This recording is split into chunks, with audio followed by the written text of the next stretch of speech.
Bon matin. La question de first one. Bien, tu veux briser la glace? Est-ce qu'on peut dire que ça regarde mal pour tout le monde ce soir? Ouais, non, je trouve que je vais pas.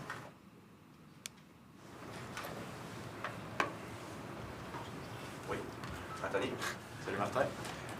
Nick Suzuki se dirige vers une saison de plus de 32 s'il maintient le rythme. Ça serait évidemment son meilleur total en carrière jusqu'ici. Qu'est-ce qui fait de différent pour parvenir à marquer autant cette année?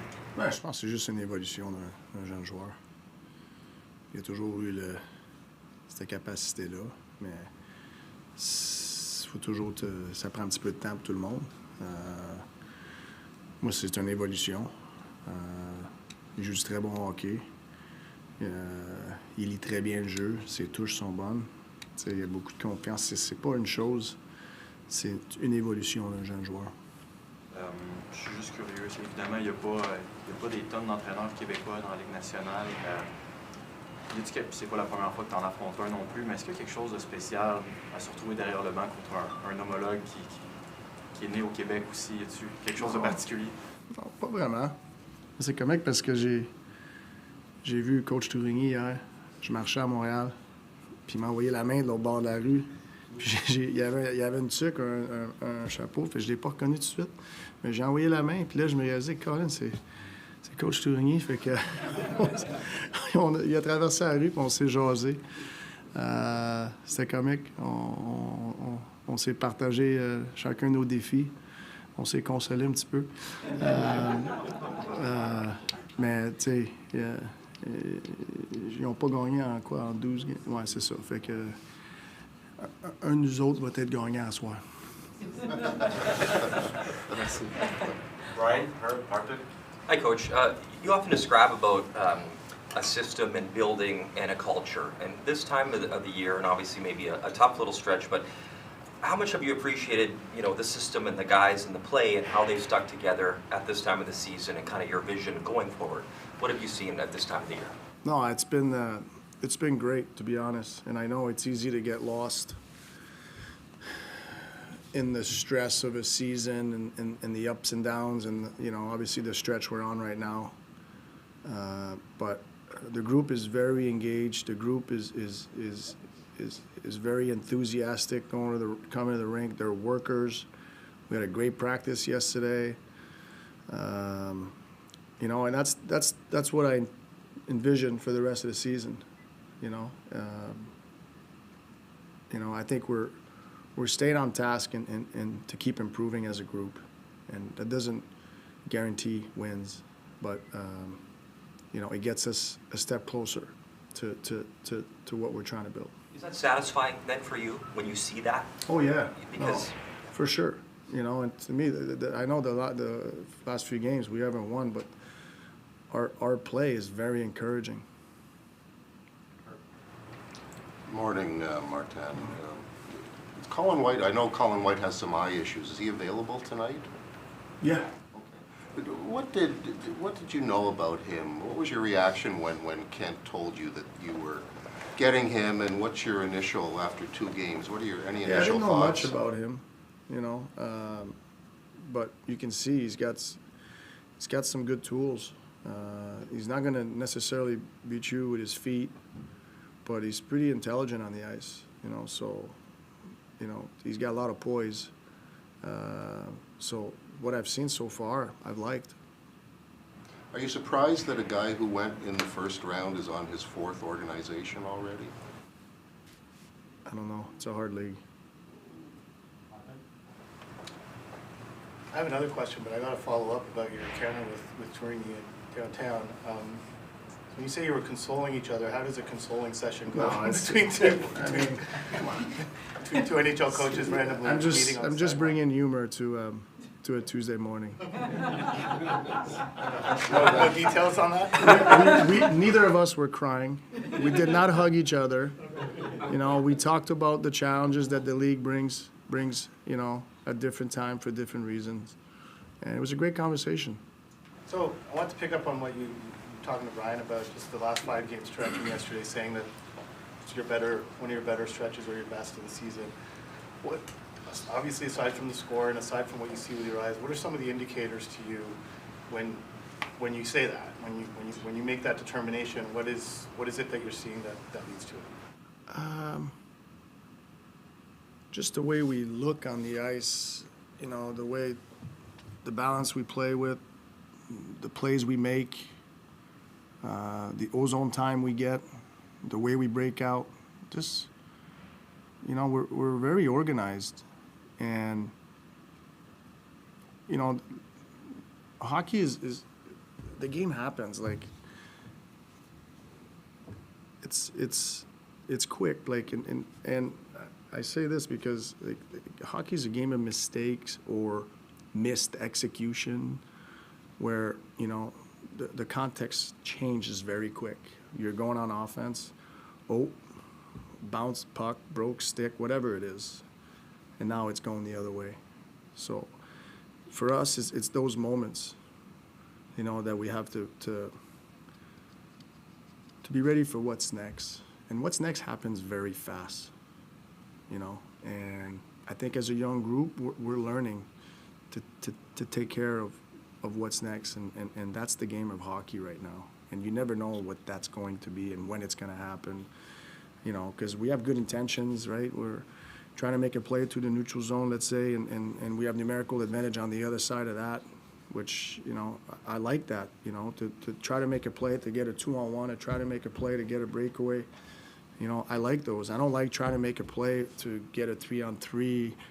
You know, I'd rather, like, we play a deeper game that way, and I feel we're learning that. But there's moments where we're trying to make a play, and it goes the other way. Well, it's okay. We still got guys. Now let's just do the job. You know, we hope that it went, you know, that we executed. We didn't. That's hockey. You know, so I really love our intentions on the ice. I think there's moments in the game, like I talked about yesterday. You know, our first periods have been great because we expect it's going to be hard, you know, and I feel like as we feel good about our game throughout the first, we kind of switch box. We don't stay in that hard box mentality.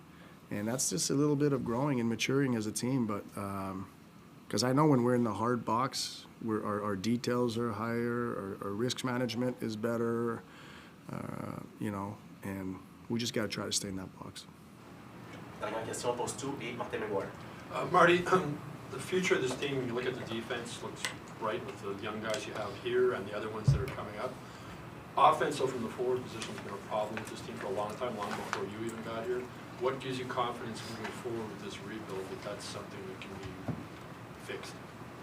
Well, I mean, I think we have a lot of young players that are still not finished products. Some are here, some are in Laval. Some are not pro yet, probably. You know, I think we have a pretty good pool of players that we see great things for them. But you know, I feel our youth that's doing well. That's not even in their prime. Il y a beaucoup de jeunes défenseurs qui parlent de David Savard en disant qu'il y a des éléments de sa game qu'ils aimeraient prendre. Harbour a quand même pas mal de répétitions avec lui dernièrement. Y a-t-il un élément de la game de Savard que tu aimerais que Harbour récupère, cultive dans le futur?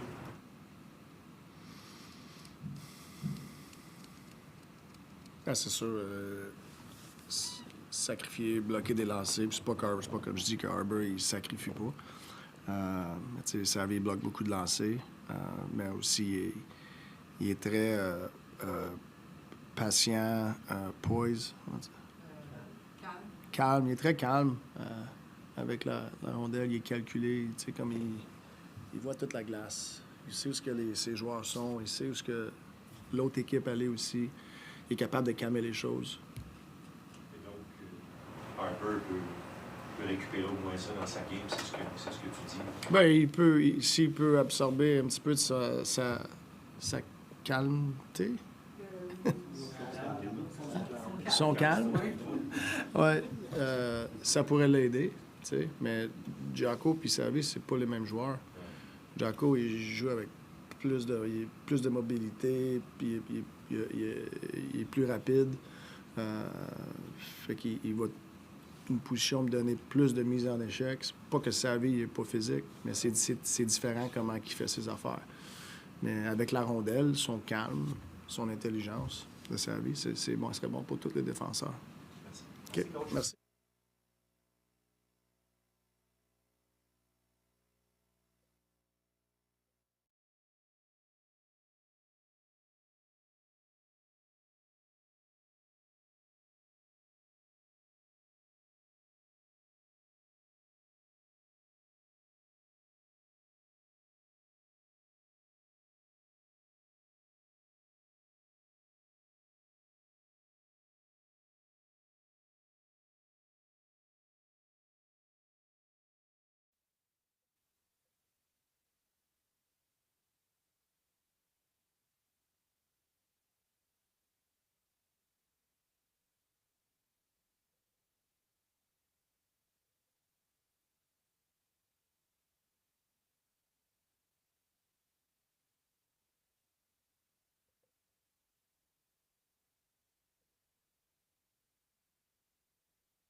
La victoire face à un club qui est en grande difficulté. En même temps, je pense qu'eux autres aussi vont vouloir gagner. Je pense que quand dans des séquences comme ça, c'est à nous de sortir et être focus sur ce qu'on a à faire. Puis je pense que si on fait ça, on va se donner une chance de gagner. Mais c'est définitivement un match qu'on a besoin de gagner pour nous autres, pour notre moral aussi. Martin parlait que collectivement, il est quand même satisfait de comment vous roulez depuis une semaine et demie. Tu es du même avec lui? Oui, mais je pense qu'en tant que groupe, c'est pas nécessairement des mauvais matchs. Je pense qu'on a amené beaucoup de bonnes choses. Des fois, c'est juste des erreurs, des petits moments de mauvaise attention, si je peux dire, là, mais des petites affaires de 15-20 secondes qui nous coûtent des games. Puis c'est des choses qu'il faut s'améliorer. Martin semble visiblement avoir décidé de faire l'approche le verre à moitié plein avec les médias, puis avec le public, puis tout ça. Comment toi, comme vétéran qui a quand même pas mal de vécu là-dedans, tu analyses, tu vois ça quand ton coach va sur la place publique et dit « Ici, le verre est à moitié plein ». Oui, je pense que c'est le même message aussi dans la chambre. Je pense qu'on on regarde aussi des choses qu'on fait moins bien, mais je pense qu'on amène beaucoup de bonnes choses aussi. Je pense qu'il ne faut pas tout le temps regarder le négatif. On fait beaucoup de choses qui sont excellentes. On est dans les matchs, comme j'ai dit. Des fois, c'est des petites périodes de temps qu'on manque des assignments qui nous coûtent très cher ces temps-ci. Mais je pense qu'overall, on a compété puis on a eu des bonnes chances de marquer. Il faut juste trouver le moyen d'aller en chercher un but de plus qu'eux autres. Puis je pense que si on va chercher 2 ou 3 victoires dans les derniers 5 matchs, on a peut-être une vision différente en ce moment. Pour les gens, ça a l'air... il y a certains de vos amateurs qui ne saisissent pas l'importance de ça. Qu'est-ce que tu dirais? Qu'est-ce que tu répondrais à ça? Je pense que c'est un processus. Je l'ai vécu ailleurs. Puis c'est une ligue qui est extrêmement difficile. C'est compétitif à chaque soir, peu importe l'équipe que tu joues. Puis je pense qu'on le voit, malgré qu'on n'est pas super haut dans les classements. On joue contre les meilleures équipes et c'est des matchs très serrés. Donc des fois, c'est une erreur, une chose, un jeu qui va changer le match. Puis je pense que ça peut te virer de ton bord, ça vire moins de notre côté ces temps-ci. Mais il faut juste continuer de pousser dans la même direction. On ne peut pas changer notre approche. Tu as joué avec Jacky pas mal là, depuis un bout de temps. As-tu une grosse différence entre Jacky et le début de l'année?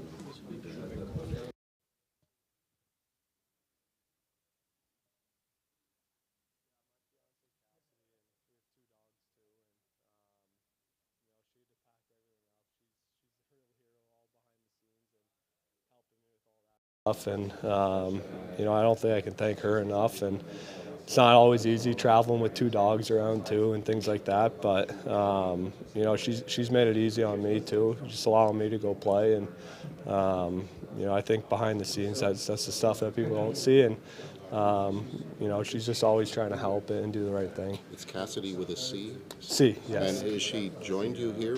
She's going to come after this next trip. And she's just back home now and waiting to come up here. Opportunity knocks in a strange way sometimes. So how do you make the most out of this opportunity? Yeah, for me, it's just playing my game and having fun with it and carrying pucks. And, I feel the last 2 games I've carried pucks more and trying to create some chances, play good defensively, and, hopefully get some bounces here and just play a really good, solid game. I'd have to think it's a pretty good opportunity for you, too, because... Yeah, definitely. And, playing center, I've been playing wing a lot, so back playing center, I feel pretty natural there. And, it's just a great opportunity. As a former first-round draft choice, has your career played out the way you had hoped, the way you had expected it to? Yeah, I don't think so. I mean, there's ups and downs no matter what. And, you kind of just have to deal with them. And, for me, it's just keeping a positive attitude and keeping my foot to the pedal. Working hard every day, coming to the rink with a smile on my face, being a good locker room guy, and just finding ways to stay alive and thrive too. And I think for me, it's just having fun with it. We played a lot of games here. How does it feel about playing the first one with this jersey here tonight? Yeah. You did the contest on Sunday, but it's not the same. Yeah, no, I'm so excited. The amount of history in this building and always being on the opposing side is just, it's amazing to be on this side tonight. And, I'm sure I'll get some chills walking out there tonight. Were you surprised that this team is on a losing streak and the building was full for?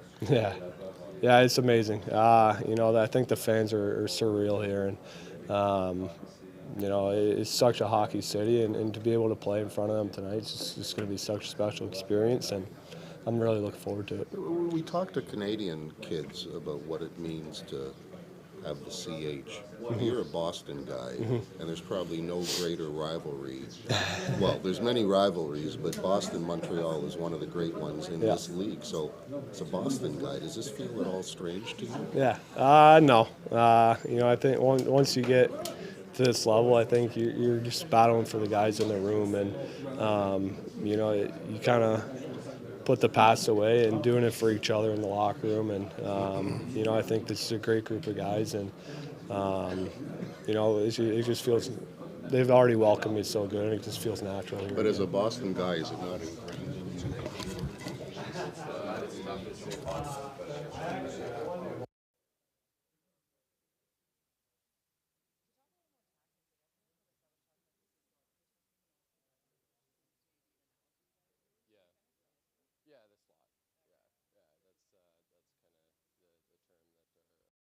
coaching staff uses, but that's obviously been a focus of ours the last few games, knowing that it was an area that we were getting exploited in before that. Mike, yep. what's the best advice now as a 30-year-old, the young guys on the defense here that are 20, 21, 22 like you? Is there one single best piece of advice you can give them? Obviously, yeah. I think just take care of your body. I think that's something I've always really focused on is making sure that I do the right things to prepare and then to cool down and keep my body ready 365 days a year. And it can be tiring, but I think it pays off in the end. Mike, dans les dernières heures, Martin a décidé de voir le verre à moitié plein dans ses commentaires avec nous, les médias. Puis il y a des partisans qui ne comprennent pas ça vraiment, pourquoi il fait ça après 5 défaites. Vous autres, les joueurs, comment vous percevez ça, l'approche publique de votre coach par rapport à votre séquence de défaites? Je pense que c'est toujours facile de juste regarder les résultats puis d'être confortable avec ça, mais je pense qu'il y a des fois que tu peux être sur une équipe qui gagne, mais joue vraiment pas trop bien. Puis se piège un peu de penser qu'il joue meilleur qu'il joue. Puis dans l'autre côté, je pense que tu peux te piéger en pensant que tu joues vraiment pas bien, puis tu dois changer tout parce que tu n'as pas les résultats. Mais je pense que si tu regardes nos 5 derniers matchs, ça aurait été une séquence de 5 matchs où on a quand même joué très bien dans la plupart du match. C'est sûr qu'en passant, c'est pas comme on est satisfait pantoute, mais puis on continue à regarder les endroits où on doit continuer à travailler puis s'améliorer. C'est pas comme on regarde ça puis on dit on est correct, tu sais. On est tous vraiment frustrés, mais je pense qu'on peut continuer à garder notre confiance en savoir qu'il y a encore des choses qu'on fait de bonnes. C'est-tu plus que jamais vrai, le never too high, never too low à Montréal? Il y a des joueurs qui ont joué ici puis qui souvent ont dit ça. Oui, exactement. Je comprends que les émotions des partisans, c'est ça qui fait qu'ils sont les meilleurs dans la ligue. On le sent tout le temps dans le building quand leurs émotions sont vraiment hautes, mais pour nous, comme joueurs, c'est important de les garder plus bas pour qu'on puisse jouer meilleur qu'eux, pour eux. Merci, Mike. Merci. Martin Saint-Louis disait hier, c'est peut-être une de nos meilleures stretches de 5-6 games en ce moment, même si on a perdu le jeu à 5 contre 5, tout ça, le jeu d'ensemble il est encouragé. Est-ce que c'est dur comme joueur de faire comme OK, le process est peut-être bon, c'est des défaites quand même, vous êtes des compétiteurs. À quel point c'est difficile de rester convaincu par ce que tu fais quand les résultats sont pas là pour le coup? C'est sûr que c'est plus frustrant juste dans le sens de perdre puis être un compétiteur, comme tu as dit. Je pense que dans le fait de garder notre confiance dans le processus, ça c'est facile quand tu es dans toutes les meetings qu'on a. Puis tu entends Marty parler à chaque journée, puis on sait qu'on continue à bâtir à chaque journée. Mais c'est sûr que c'est toujours difficile à être dans une séance de 5 matchs où tu n'as pas gagné.